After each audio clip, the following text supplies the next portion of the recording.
अब मैं यहाँ पे आप गौर कीजिएगा, मैं कोई भी थ्रॉटल कुछ भी एक्सीलेटर नहीं लेने वाला हूँ, जस्ट मैं इसे हाफ क्लच के पोजीशन पे लेके आऊँगा। देखिए मैं हाफ क्लच के पोजीशन पर भी इसके लेके आ रहा हूँ। आप देखिए धीरे धीरे बाइक का मूवमेंट स्टार्ट हो गया। Hello friends, welcome to Mechanical Tech Hindi. Friends, चाहे आप एक्सपीरियंस राइडर हो या फिर आप न्यू राइडर भी हो, दोनों ही कंडीशन में आज का ये वीडियो आप लोगों के लिए इन्फॉर्मेटिव होगा, क्योंकि आज की इस वीडियो में आपको क्लच लीवर के 3 अलग अलग पोजीशंस के बारे में बताऊंगा। सबसे पहला पोजीशन है जब हम लोग क्लच लीवर को पूरी तरह से प्रेस कर देते हैं, ये है फुल क्लच का पोजीशन। टेक्निकली कहा जाए तो ये है क्लच डिसएंगेजमेंट का पोजीशन। दूसरा जो पोजीशन है वो जब हम लोग क्लच को हाफ प्रेस करते हैं, ये है हाफ क्लच का पोजीशन। और ये जो पोजीशन है ये सबसे ज्यादा डेंजरस, सबसे ज्यादा इंपॉर्टेंट, गियर बॉक्स को खराब करने वाला, क्लच प्लेट को जलाने वाला, इंजन का जो पावर है उसे लॉस करने वाला, साथ ही आपके बाइक के माइलेज को कम करने वाला जो पोजीशन होता है, ये होता है जब हम लोग हाफ क्लच प्रेस करते हैं। टेक्निकली से हम लोग कहते हैं पार्शियली क्लच इंगेजमेंट का पोजीशन। और फाइनली जो तीसरा पोजीशन जब हम लोग क्लच लीवर को पूरी तरह से छोड़ देते हैं, ये है फुल क्लच इंगेजमेंट का पोजीशन। तो आगे मैं आपको इन तीनों ही पोजीशन के बारे में बताऊंगा।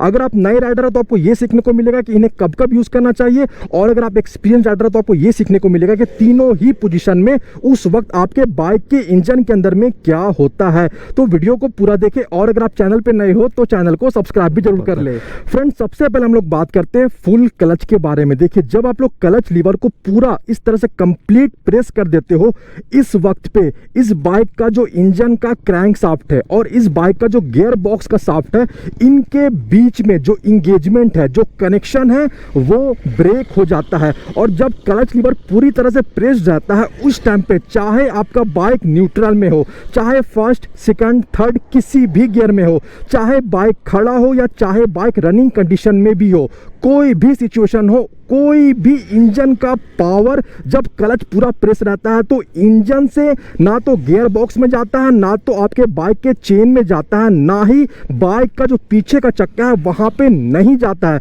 मैं आपको दिखाता हूं। देखिए मैं एक बार इंजन को ऑन कर लेता हूं। मैंने इंजन को ऑन कर लिया। अब मैं इसे फर्स्ट गियर में डाल देता हूं। आप देख सकते हो अभी ये फर्स्ट गियर में है।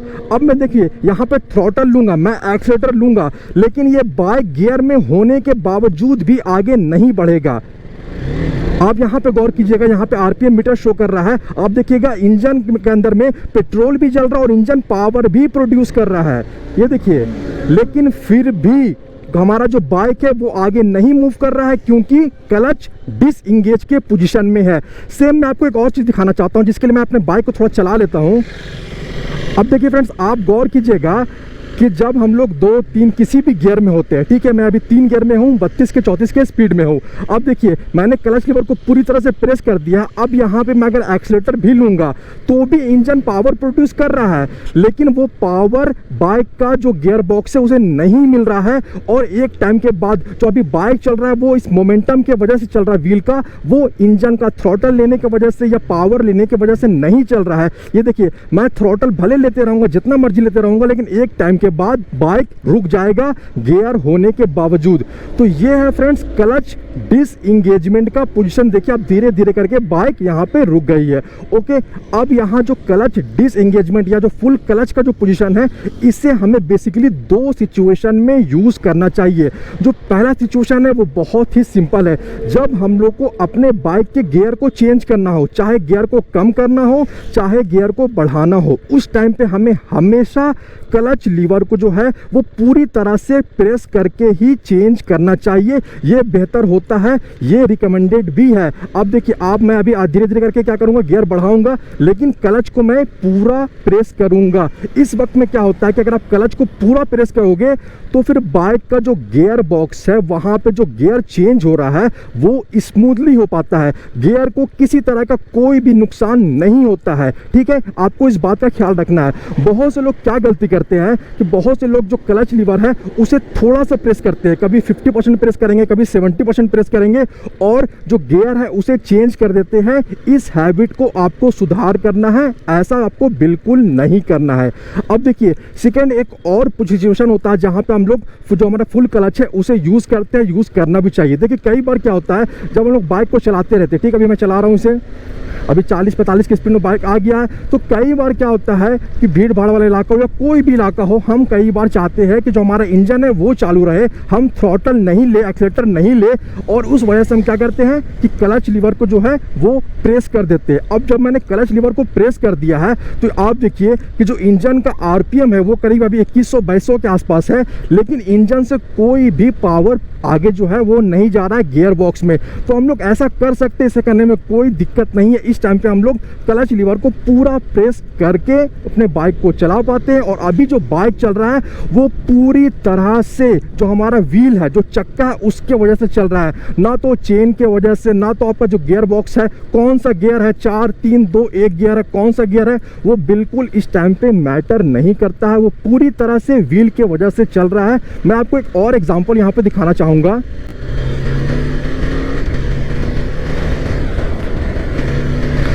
फ्रेंड्स, अभी आप गौर कीजिएगा कि देखिए जो हमारा बाइक है मेरा वो 5 गियर में 52 का स्पीड है। अब देखिए जब मैं गियर को कम भी कर दूंगा, 3 2 1, मैंने एक गियर पे ले आया है, एक गियर पे भी देखिए 45-44 की स्पीड में बाइक चल पा रही है। लेकिन अगर मैं यहाँ पे क्लच लीवर को छोड़ दूं और एक्सीलरेटर लेके कोशिश करूं तो शायद एक गियर में 40 45 या 50 का स्पीड नहीं मिल पाएगा। इसलिए भी मैं आपको इस बात का प्रूफ हो जाता है कि जब हम लोग क्लच लीवर को प्रेस कर देते हैं तो सिर्फ और सिर्फ जो व्हील का मूवमेंट है उसी की वजह से बाइक चलता है। तो बेसिकली फुल क्लच को आपको दो कंडीशन में यूज करना है, एक तो गियर चेंज करते वक्त, और दूसरा जब आप चाहते हो कि आप थ्रॉटल नहीं ले, आपको एक मूवमेंट मिल जाए, आप आगे आपकी बाइक बढ़ते रहें, तो उस वक्त भी आप इस जो हमारा लीवर है इसे क्लच लीवर को यूज कर सकते हो। फ्रेंड्स, नेक्स्ट है हाफ क्लच का पोजीशन या पार्शियली इंगेजमेंट का पोजीशन। इस टाइम पे जो हम क्लच लीवर है उसे 50% 70% इस आसपास हम लोग प्रेस करके रखते हैं। अब देखिए जब हम लोग पार्शियली क्लच लीवर को प्रेस करके रखते हैं उस टाइम पे ये होता है कि जो बाइक का इंजन का जो क्रैंक शाफ्ट है और जो गियर बॉक्स का क्रैंक शाफ्ट है ये पार्शियली इंगेज हो जाता है। पूरा का पूरा इंगेज नहीं होता है लेकिन पार्शियली थोड़ा बहुत इंगेज हो जाता है। और इस टाइम पे यानी कि हाफ क्लच वाले पोजीशन पे जो हमारा इंजन है जो पावर प्रोड्यूस कर रहा है वो पावर पार्शियली, पूरा का पूरा नहीं लेकिन 50% 70% पावर जो है वो गियर बॉक्स के तरफ ट्रांसफर होते जाता है और जिसके वजह से हमारा बाइक आगे मूव करता है। इस टाइम पे हम लोग को इस पोजीशन में टॉर्क ज्यादा मिलता है। अब देखिए समझिएगा, अभी इस बाइक का जो इंजन है वो स्टार्ट है, आप देख सकते हो कि जो आरपीएम है वो करीब 1600 के आसपास आपको आरपीएम दिखाई दे रहा है। इसका मतलब ये हो गया कि इस वक्त में जब बाइक न्यूट्रल में है, इंजन स्टार्ट है, इस टाइम पे इस बाइक का जो क्रैंक शाफ्ट है वो 1 मिनट में 1600 बार घूम रहा है। अब फ्री में तो नहीं घूम रहा है, अब अगर क्रैंक शाफ्ट घूम रहा है, इंजन चालू, इसके मतलब हुआ कि इंजन के अंदर में अभी पेट्रोल भी जल रहा है। अब देखिए आप समझिएगा हाफ क्लच के सिचुएशन को। मैं क्या करता हूं अभी कि एक बार इस बाइक को एक गियर में ले आता हूं, आप देख सकते हैं एक गियर में आ गया है। अब मैं यहाँ पे आप गौर कीजिएगा, मैं कोई भी थ्रॉटल कुछ भी एक्सीलरेटर नहीं लेने वाला हूं, जस्ट मैं इसे हाफ क्लच के पोजीशन पे लेके आऊंगा। देखिए मैं हाफ क्लच के पोजीशन पर भी इसके लेके आ रहा हूं। आप देखिए धीरे धीरे बाइक का मूवमेंट स्टार्ट हो गया क्योंकि पार्शियली जो पावर है वो ट्रांसफर होने लगा है गियर बॉक्स को, गियर बॉक्स से फिर वो पावर जाने लगा है चेन को और चेन से पीछे के चक्के को, और फिर हमारा जो बाइक है वो मूव कर रहा है। आप देखिए कि हमारा 9 तक का स्पीड आ गया है। मैं इसे यहाँ पे पूरा भी छोड़ सकता हूँ। अभी देखिए फुल इंगेज हो गया है और जो पावर है वो फुल ट्रांसफर हो रहा है, लेकिन चूंकि थ्रॉटल मैं अभी नहीं ले रहा हूँ इस वजह से जितना भी आरपीएम है उसके अकॉर्डिंग मुझे स्पीड मिल जा रहा है। लेकिन अगर अभी यहीं पे सेम इसी तरह कंडीशन में मैं अपना गियर को 4 5 या 6 पे ले आऊं तो आप गौर करोगे कि मेरा बाइक जो है वो मूव नहीं करेगा, क्योंकि 4 5 6 गियर पे गियर रेशियो अलग होता है और उस गियर पे बाइक को मूव कराने के लिए हमें ज़्यादा आरपीएम का इंजन का यानी कि इंजन ज़्यादा तेज़ी से घूमना है, इसका ज़रूरत होता है। तो आप ये तो समझ गए कि हाफ क्लच के पोजीशन पे होता क्या है, ठीक है। अब इसे यूज़ कब करना है ये इंपॉर्टेंट बात है। इसके लिए मैं क्या करता हूँ, बाइक को एक बार पहले यहाँ पे सेंटर वाले रोड पे ले आता हूँ, ठीक है। देखिए अब जब हाफ क्लच है उसे बेसिकली 2-3 सिचुएशन है जहां पे हमें यूज़ करना चाहिए। सबसे पहले जब हमारा बाइक न्यूट्रल में होता है, ठीक है, हम बाइक खड़ा होता है न्यूट्रल में होता है, हम इंजन को स्टार्ट करते हैं, एक गियर में ले आते हैं, उस टाइम पे अगर आप चाहते हो कि जो बाइक का इंजन बंद नहीं हो, क्लच को नुकसान नहीं हो, गियर बॉक्स को नुकसान नहीं हो, इसलिए इस टाइम पे ये जरूरी होता है कि हम क्लच लीवर को पूरा का पूरा नहीं छोड़ दें, ठीक है। हम इसे धीरे धीरे करके हाफ क्लच के पोजीशन पे ले आते हैं, धीरे धीरे एक्सीलरेटर को बढ़ाते हैं और धीरे धीरे हमारा मोमेंटम मिल जाता है। ठीक है। तो इस तरह से हम लोग करते हैं। अब जो हाफ क्लच है उसे एक और सिचुएशन में हमें हमेशा यूज़ करना चाहिए। ये जो है आपको राइडिंग हैबिट है उसके साथ आपको ये आ जाएगा। जैसे जैसे हम स्पीड बढ़ाते जाते हैं, गियर चेंज करते जाते हैं, ठीक है, 3-4 गियर में आ रहे हैं, तो कभी भी आप इस हैबिट को अपनाइएगा कि जब आप जो हमारा गियर चेंज कर रहे हैं उस टाइम पे जैसे ही आप पूरा क्लच लीवर को पूरा दबा दे रहे हैं, तो कभी भी जब गियर को चेंज कर रहे हैं उसके बाद पूरा इसे नहीं छोड़ दे, उससे भी झटका लगता है गियर बॉक्स में। हमेशा आपको इस तरह से बढ़ना है कि जैसे कि यहाँ पे फुल क्लच हो गया, आपको हाफ की तरफ बढ़ना है, फिर फुल चल जाना है। ये आपको राइडिंग हैबिट के साथ आ जाएगा। मैं आपको दिखाना चाहूँगा, ठीक है। एक बार मैं कम कर लेता हूँ गियर को। अब आप देखिएगा मैं कैसे कर रहा हूँ, ठीक है। ये एकदम तुरंत से होता है, लेकिन ये हैबिट हो जाएगा राइडिंग का तो आ जाएगा आपको। देखिए इस तरह से होना चाहिए। फुल क्लच, फिर आपने हाफ पे ले गए, तब आप रिलीज करें। तो सेकेंडली आपको हाफ क्लच को उस वक्त यूज़ करना है। एक और सिचुएशन आता है जहाँ पे हम लोग हाफ क्लच को यूज़ करते हैं, यूज़ करना भी चाहिए। जब भी भीड़ भाड़ वाला इलाका, तो पहले मैं गियर को कम कर लेता हूँ। जब भी भीड़ भाड़ वाला इलाका होता है और हम चाहते हैं कि अपना जो बाइक का इंजन है वो बंद नहीं हो, उस टाइम पे हम किस तरह का बाइक चलाते हैं? हम हमेशा क्या करते हैं, कभी हमें ब्रेक लगाना पड़ता है, कभी एक्सीलेटर लगाना पड़ता है। उस टाइम पे ये ज़रूरी होता है कि हम हाफ क्लच के साथ अपने बाइक को चलाएं। उसमें कोई इशू नहीं है। कुछ सामने आ गया, हमें रोकना पड़ा, ठीक है, फिर हमने गियर कम किया, फिर हमने हल्का से छोड़ा, हाफ क्लच फिर से लिया, ये ठीक है, ऐसा करना ठीक है। गलत ये है हाफ क्लच के साथ, जिससे कि क्लच प्लेट को नुकसान होता है, जिससे कि गियर बॉक्स को नुकसान होता है, जिससे कि माइलेज, पावर सब में इफेक्ट पड़ता है। वो है कि बहुत से लोग क्या करते हैं कि हाफ क्लच को हल्का हाफ क्लच रख के एक्सीलेटर लेते रहते हैं। देखिए बाइक तो चलेगा, हाफ क्लच में ले रहा हूँ, बाइक तो चलेगा ही, लेकिन इससे क्लच प्लेट जल्दी जल जाता है और जितना पेट्रोल जलने से इंजन पावर प्रोड्यूस कर रहा है वो पूरा का पूरा पावर पीछे गियर बॉक्स को, पीछे चक्के को नहीं मिलता है। तो कभी भी हाफ क्लच 30%, 50%, 70% प्रेस करके अपने बाइक को नहीं चलाना चाहिए। अगर सामने खाली रोड है, आपको लग रहा है, तो जस्ट आपको क्लच लीवर को पूरा रिलीज कर देना है, ठीक है। इस तरह से पूरा रिलीज करके ही चलाना है, ये ज़्यादा बेहतर होता है। फ्रेंड्स, अब मैं आपको तीसरे पोजीशन के बारे में बताता हूं, जो कि है क्लच रिलीज का पोजीशन। टेक्निकली कहा जाए तो फुल क्लच इंगेजमेंट का पोजीशन। जैसा कि मैंने आपको पहले ही बता दिया कि जब आप क्लच लीवर को पूरी तरह से रिलीज कर देते हो, उस टाइम पे जो हमारा गियर बॉक्स है और जो इंजन का क्रैंकशाफ्ट है, ये आपस में पूरी तरह से इंगेज हो जाते हैं और पूरा का पूरा पावर ट्रांसफर होने लगता है इंजन से गियर बॉक्स में।